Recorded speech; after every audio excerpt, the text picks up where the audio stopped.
The Colorado Rockies back on the winning path today, taking down the Miami Marlins by the final score of 3-2.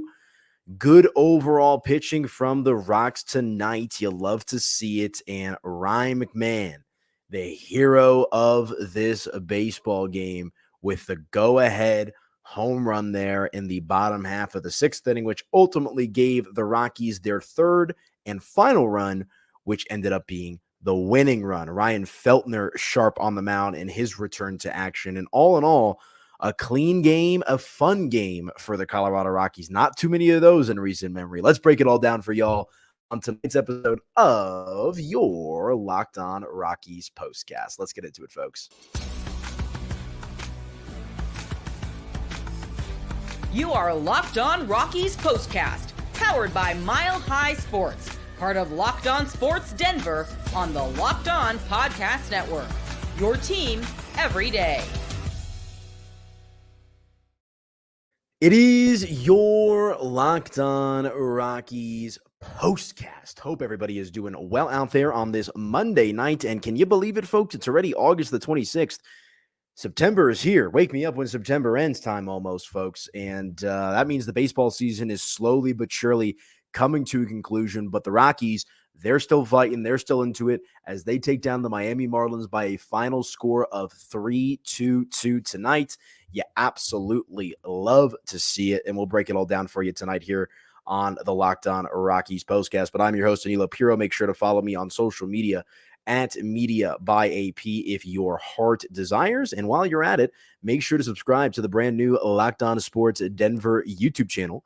That way you guys never miss an episode of the Locked On Rockies postcast, as we're going to have plenty of them down the stretch here. And today's episode of your Locked On Rockies postcast is brought to you by Game Time. Download the Game Time app today, create an account, and use code LOCKEDONMLB for $20 off your first purchase. Terms, they do apply. Be sure to get in on that deal, folks. I was able to get some discounted deals from our friends over at Game Time to see Billy Joel at Coors Field earlier this summer because of the fine folks over there at Game Time. So be sure to check them out. But okay, tonight's show, a fun one, a clean one, a victory show.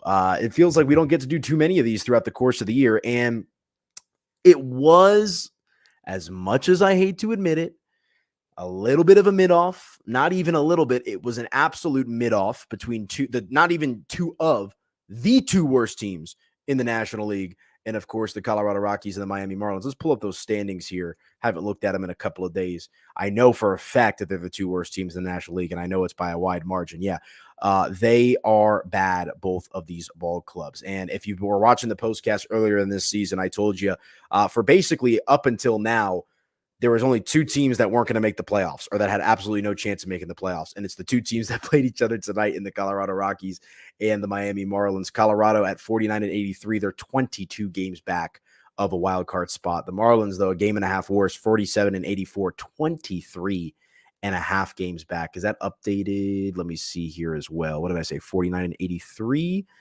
And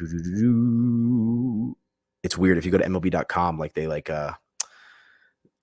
yeah, 49-83. So that is the current number. So the two worst teams in the National League engaging in a little bit of a mid-off tonight.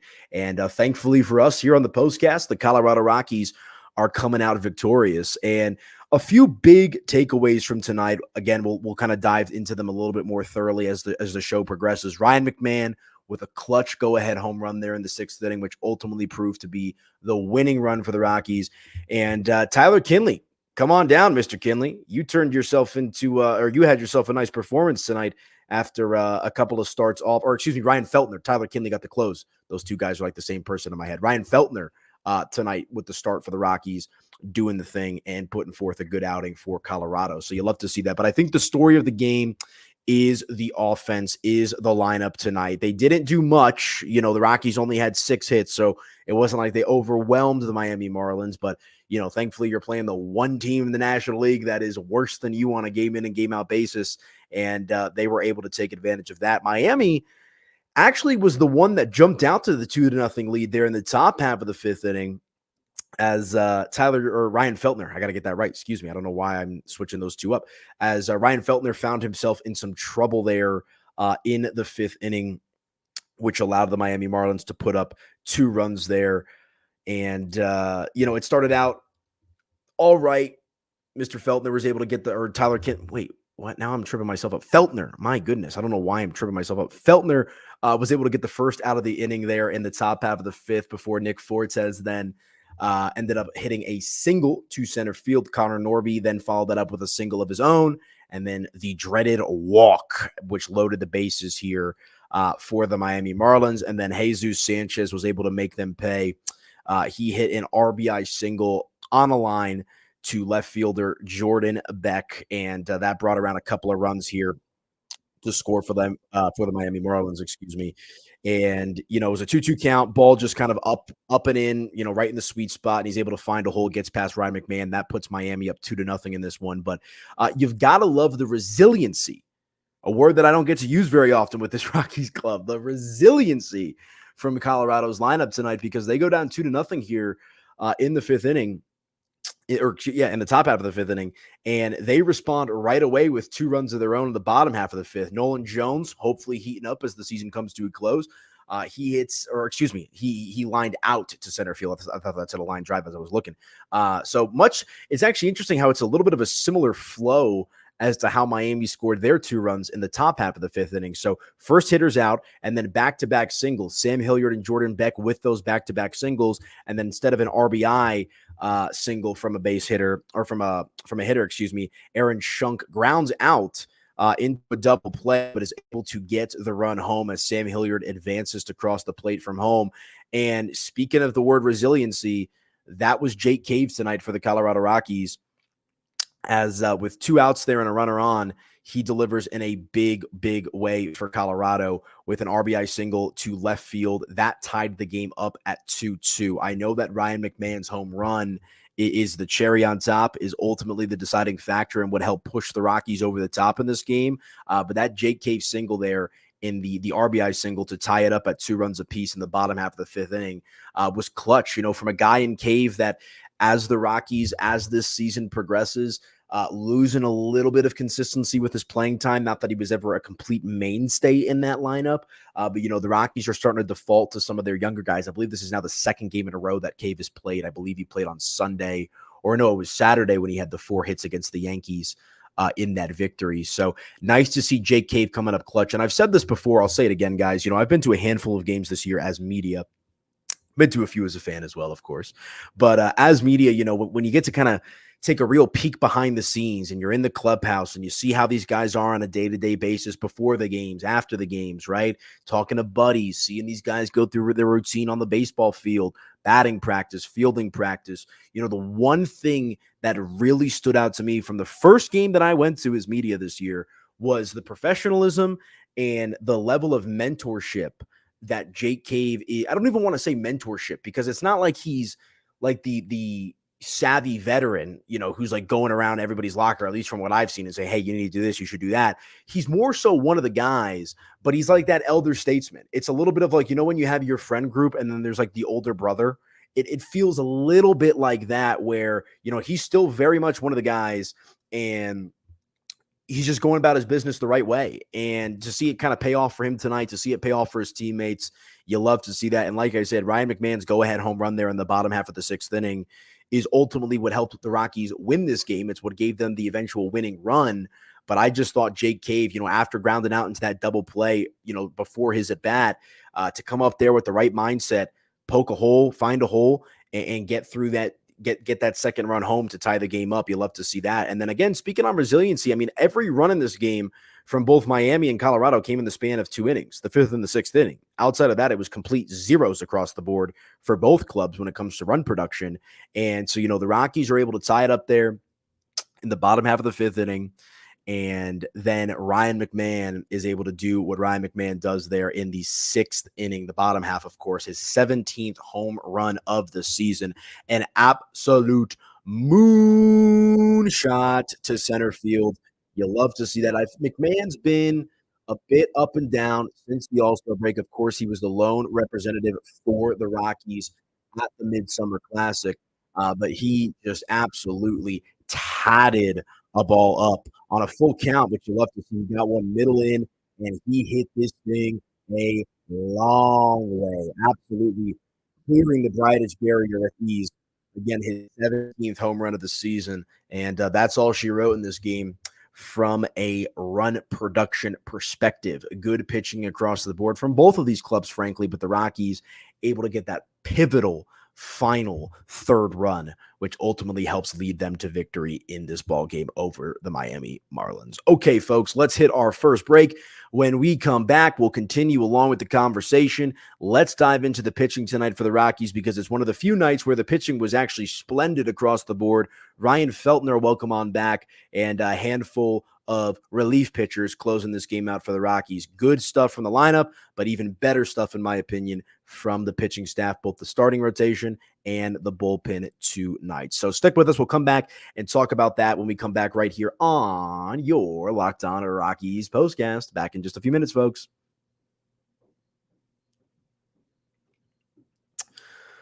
All right, let me tell you about our friends over at Supply House, guys, because you're going to want to get supplies from the site that's made for the skilled trades, supplyhouse.com. Supplyhouse.com is the reliable way to order plumbing, HVAC, and electrical products online. Their easy-to-use website is packed with helpful resources and the latest product information to help you get the job done right. Shop a complete inventory of over 200,000 parts from over 400 top brands and get your order delivered right to your door with fast shipping from coast to coast. Need help with an order? Get expert support and industry-leading service from the friendliest folks in the business and talk to a real person every time. I cannot state this enough, guys. I say it every time I do the Supply House read. In this era of smartphones and computers and artificial intelligence, I run the Mile High Sports social media. You know what happened to me today? I opened up Facebook, and instead of like reading through the comments, crowdsourcing the comments to kind of see what people are talking about, I'm getting an AI pop-up that does it for me. I don't know if I like that. I don't know if I like the way that the world's heading with these computers and this artificial intelligence. I've seen Terminator. Have you? Right? Well, and that's the beauty of our friends over at Supply House, guys. You're never going to have to deal with that as you're going to get to talk to a real person every time. Plus, pros in the skilled trades can get a competitive edge by joining supplyhouse.com's free Trade Master program.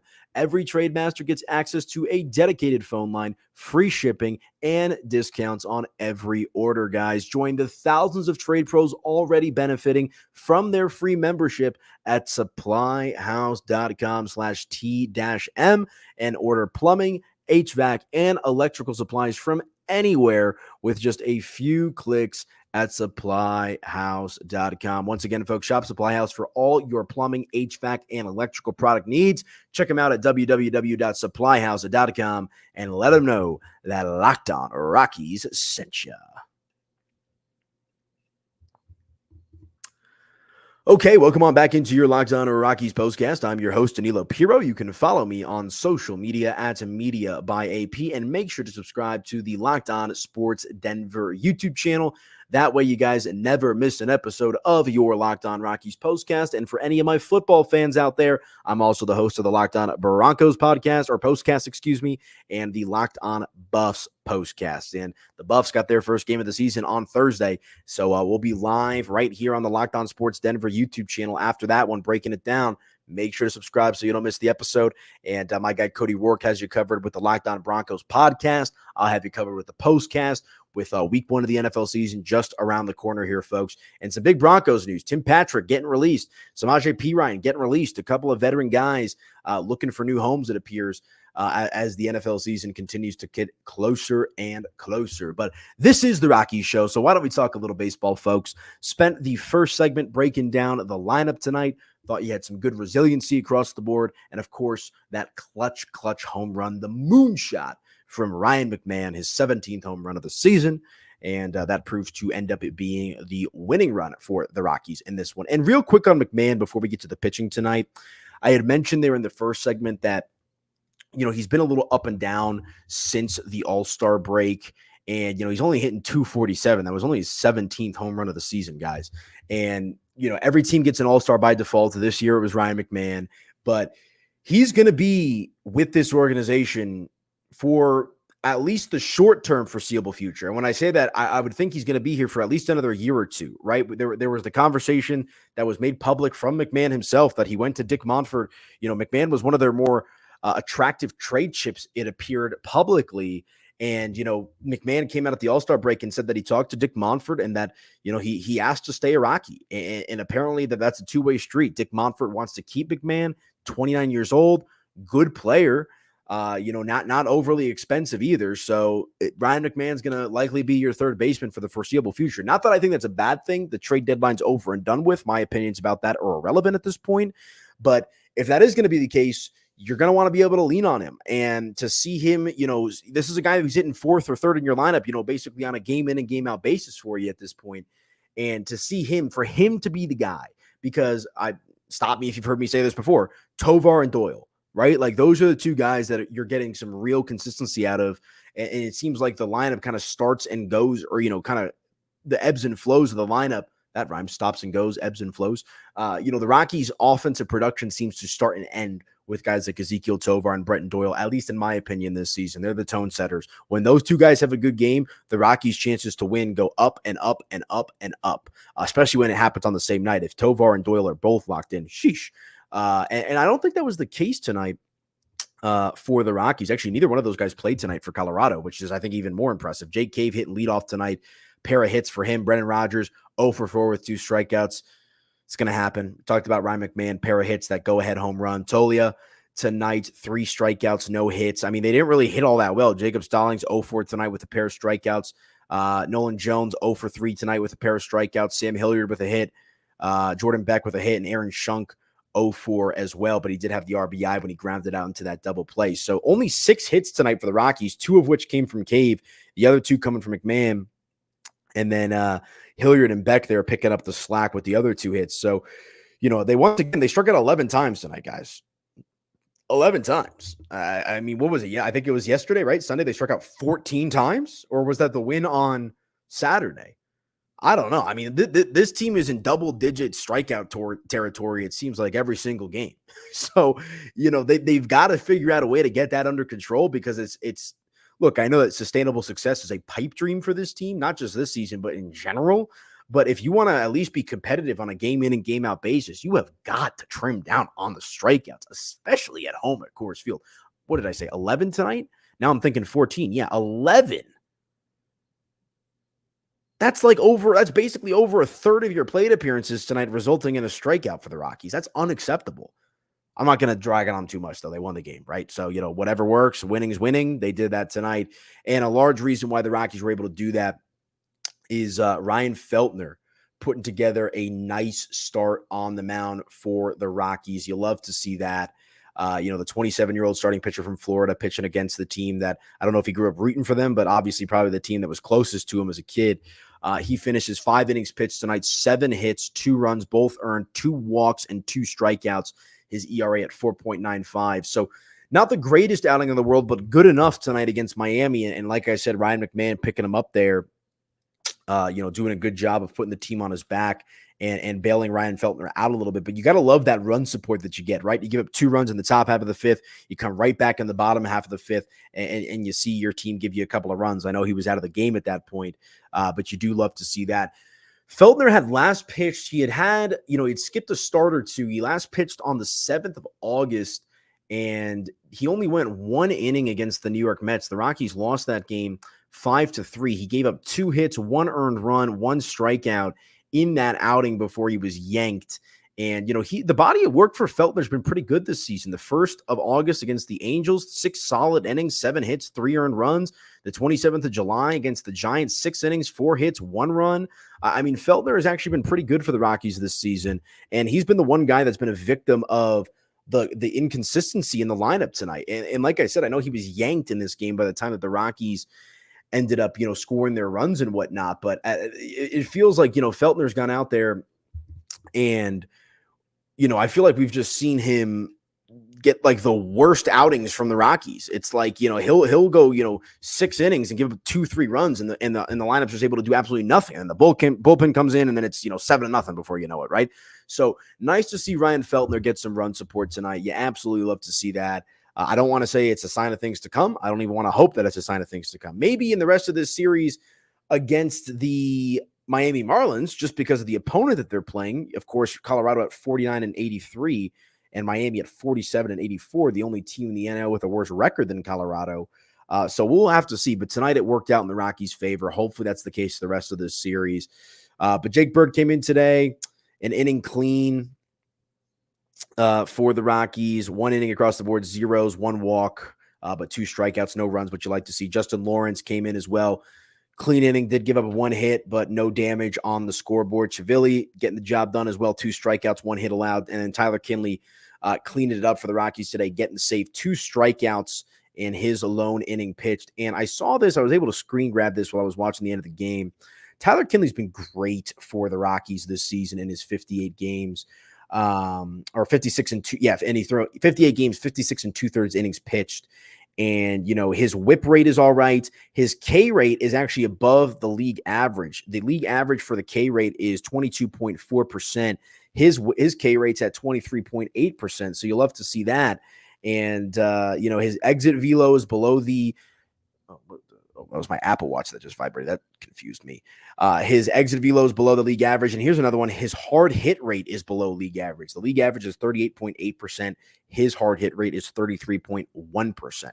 So nice to see Tyler Kinley come out here tonight and clean this game up. A high pressure situation, 1-run ball game, not a lot of offense from your team. And he just nails it down tonight for the Rockies out of the bullpen. He started this year in the rotation because of some of the injuries, but clean. 1 inning, no hits, 2 strikeouts, and that's all she wrote for the Rockies tonight as they take down the Miami Marlins 3-2. So you absolutely love to see it. All right, folks, let's hit our final break. When we come back, we'll put a bow on the show, a couple of closing thoughts from the game tonight, and we'll also take a look at what is coming up for the Rockies in their matchup with the Miami Marlins tomorrow. An opportunity for the Rocks to clinch this series already. That would be fantastic. We'll talk about how they can do that right here when we come back on your Locked On Rockies postcast. All right, you guys, let me tell you about our friends over at FanDuel. And if you're a football fan, you're going to want to listen up. Let me tell you why. Because you've heard us talk a lot about FanDuel, America's #1 sportsbook. Well, we have something a little different for you guys. Now through September 22nd, all FanDuel customers can bet $5 and get a 3-week free trial of NFL Sunday Ticket from YouTube and YouTube TV. Then with a YouTube TV base plan, you'll be able to watch every regular season Sunday afternoon out-of-market game. All you need is a Google account and a current form of payment, and you can cancel anytime. Just visit FanDuel.com/lockedon to download America's #1 sportsbook. Let me repeat that, guys. Now through September 22nd, all FanDuel customers can bet $5 and get a 3-week free trial of NFL Sunday Ticket from YouTube and YouTube TV. I don't know about you guys. NFL Sunday Ticket, NFL Red Zone. I know the prices are going up. It is what it is. It's the society that we live in, but you're going to get a 3-week free trial from our friends over at FanDuel between now and September 22nd when you bet $5. I mean, guys, that's not even pizza money in this day and age. I mean, that's gas station snack money. Instead of going to buy a Snickers bar and a Gatorade, go ahead and bet $5 in the FanDuel app, and you're going to get yourself 3 weeks of entertainment from YouTube and YouTube TV with the NFL Sunday Ticket, which is arguably the greatest package for viewing sports in the entire sporting world. And I'm also an active FanDuel user, guys. If you guys like to get down with the numbers, FanDuel is the best sports book for you guys to download. Be sure to check them out. I am so excited to bet some NFL, and you know that I'm going to be doing it on my fancy schmancy FanDuel Sportsbook, and I'm also going to be able to get a few weeks of that NFL Sunday Ticket on the house when I bet $5 on FanDuel from our friends over at YouTube and YouTube TV. So I'm getting in on it. You guys should do. Be sure to check out our friends over at FanDuel.com, America's #1 sportsbook. Be sure to check them out. Let them know that Locked On Rockies sent you. Okay. Welcome on back into your Locked On Rockies postcast. I'm your host, Danilo Piro. Hope you guys are doing well out there on this Monday night. I know it's a Monday, it's the beginning of the week, but hey, at least the Rockies were able to sweeten the deal here a little bit with an impressive 3-2 victory. And I've said this before in the postcast, guys, like this was my type of baseball game tonight. I get so, not that the 9-7 wins or what I like to call Coors Field Classics, not that those aren't entertaining, but it's like that's a little league. Right? Like when I watch big league baseball, to me, the best games are the ones where you got great pitching and timely hitting and not too much of it. I feel like my max of like a good game, give me like a 6-5 or like a 7-6, right? Like once you start to get over 7 runs scored in the game, that's where I'm like, all right, like maybe these teams aren't so good, right? I like it when it's a tight competitive game. And like I said, a little bit of a mid-off tonight between the two worst teams in the National League. So, both of these teams' flaws essentially canceled each other out tonight. And the result is, a game that you'd hope to get in the World Series between the two best teams, right? The National League and the American League representative. This is like the toilet bowl version of that with the Rockies and the Marlins playing in this series tonight. But, we'll have to see if they can lock in for the rest, that's no pun intended, and try to win this series tomorrow. And I think they're going to have a good opportunity to do so. And, baseball is such a momentum-driven sport. And look, this game could have easily gone Miami's way tonight. It could have. But the fact that the Rockies were able to get this win without Doyle and Tovar in the lineup, I can't understate how impressive that is. Their two best hitters all season long not playing in the game tonight, and the Rockies are still able to manufacture some just enough runs. I don't want to say with a misfit lineup, but a rather unconventional lineup for the Rockies. I think I listed it there in the second segment. You had Jake Cave hitting leadoff for you tonight. Cave, Rogers, McMahon, 1, 2, 3, Toglia, Stallings, Jones, 4, 5, 6, and then Hilliard, Beck, and Shunk to round it out. So Drew Romo didn't even play today. Who's the best player in this Rockies lineup this season? Ryan McMahon? Brendan Rodgers? It might be Jake Cave, to be honest with you. The batting averages aren't great. Not a single hitter in this Rockies lineup hitting anywhere close to 300. The closest hitter is Brendan Rodgers, who's hitting 270. This is not exactly a potent lineup, especially when you remove the two best hitters, the two hitters that other teams are probably legitimately game planning for on a game in and game out basis. So tip of the cap, figment of my imagination cap tonight for the Rocks as they're able to manufacture those runs against the Miami Marlins. You'll love to see that. But looking ahead to tomorrow, Cal Quantrill appears to be in line to get the start for the Rocks. And Mr. Quantrill is 8-9 with a 4.56 earned run average this season to pair with 101 strikeouts. And facing him for the Marlins will be Roddery Munoz, who's 2-7 with a 5.98 ERA and 70 strikeouts. So interesting pitching matchup tomorrow. Last time out for Cal Quantrill came on the 22nd of this month. Against the Washington Nationals. He turned in a decent start, 5 innings, only 2 hits allowed, did give up 2 runs off of those 2 hits. And so we'll have to see how that kind of shakes out. Did give up 2 walks in that start and 4 strikeouts. So we know what you're going to get with Cal Quantrill. Hopefully some level of consistency. I think the bigger thing for the Rockies for the Rockies tomorrow, if they want to win the game, is going to be that lineup. And they're going to have to pounce on the 24-year-old Roddery Munoz is going to be the starting pitcher in line for the game tomorrow for the Miami Marlins. And if the Rockies are going to be able to do just that, I think they've got a real chance, not just to win this game, but of course, if they win, they're going to clinch the series. And his last time out, he got rocked at home against the Arizona Diamondbacks. This was on the 21st of August. 3 1/3 innings pitched, 5 hits, 3 earned runs, did give up a home run, walked 3. Let's not get too anxious there in the batter's box, folks. Let's see the Rockies, try to trim down on those strikeouts. And he did punch out 3 in his own right. But